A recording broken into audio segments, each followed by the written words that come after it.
सोहनपुर गांव में रामलाल नाम का एक लकड़हारा रहता था। वो अपनी जीविका चलाने के लिए गांव के पास के ही जंगल से रोज लकड़ियां चुनता और उन्हें बेचकर कुछ पैसे कमा लेता था।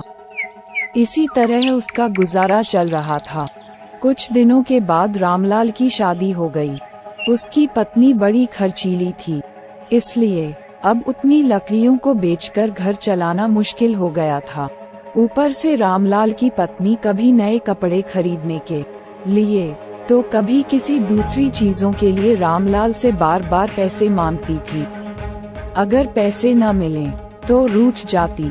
रामलाल अपनी पत्नी से बहुत प्यार करता था, इसलिए उसकी नाराजगी वो बर्दाश्त नहीं कर पाता था।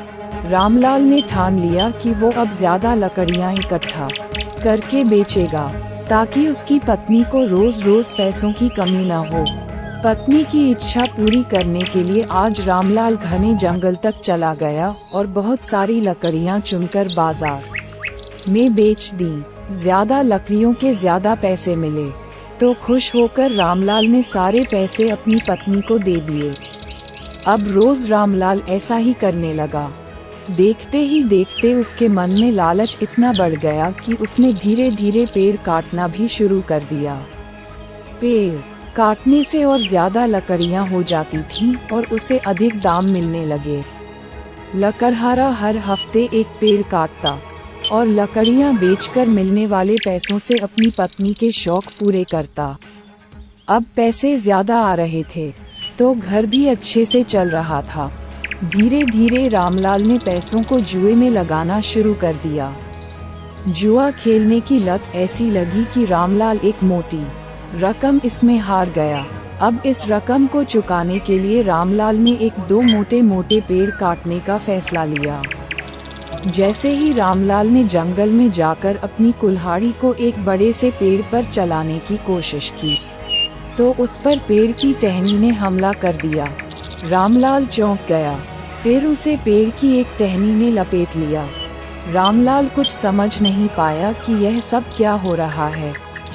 तभी पेड़ से आवाज आई, तू अपने लालच के चक्कर में मुझे काट रहा है।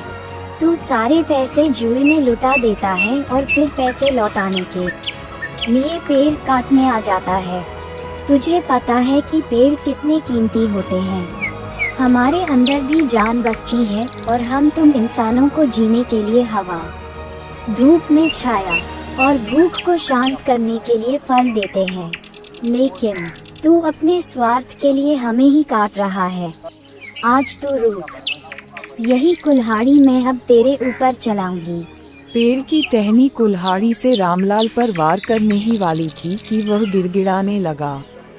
उसने माफी मांगते हुए कहा, मुझसे गलती हुई है, लेकिन मुझे सुधरने का एक मौका दो।